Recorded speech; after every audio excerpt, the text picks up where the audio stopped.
విజయనగర సామ్రాజ్యాన్ని పాలించే శ్రీకృష్ణదేవరాయలకు ఒకరోజు నిద్రలో ఒక కల వచ్చింది.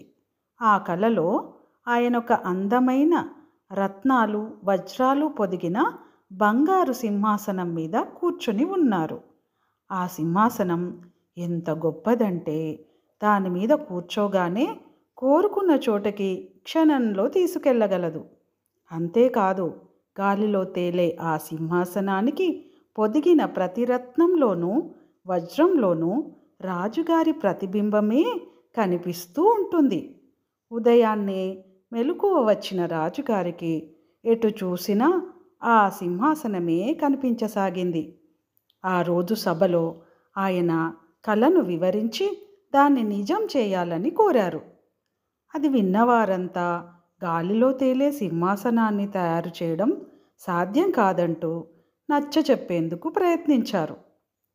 కానీ రాయలవారు కోపగించుకొని, అదంతా నాకు అనవసరం, మీరేం చేస్తారో నాకు తెలియదు, కానీ నా కల నిజం అవ్వాలి.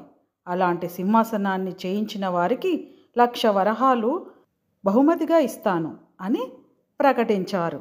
ఎన్ని రోజులు గడుస్తున్నా రాయలవారు కల గురించి చెప్పడం మాత్రం మానలేదు. ఒకరోజు సభకొక వృద్ధుడు వచ్చాడు. నెరిసిపోయిన జుట్టు, గడ్డం, మీసాలతో కర్ర సహాయంతో అతి కష్టం మీద నడుస్తున్నాడు. రాయలవారిని సమీపించిన ఆ వృద్ధుడు, నాకు అన్యాయం జరిగింది, న్యాయం చేయండి ప్రభువు అని ప్రార్థించాడు. నీకేం అన్యాయం జరిగిందో నిర్భయంగా చెప్పు, నేను నీకు న్యాయం చేస్తాను అని రాయలు హామీ ఇచ్చారు. నా దగ్గర 100 బంగారు నాణాలుండేవి ప్రభు, అవి ఒకరు దొంగలించారు. వారెవరో నాకు తెలుసు, వారిని అడిగి నా నాణాలు నాకు ఇప్పించండి చాలు అని వృద్ధుడు వేడుకున్నాడు.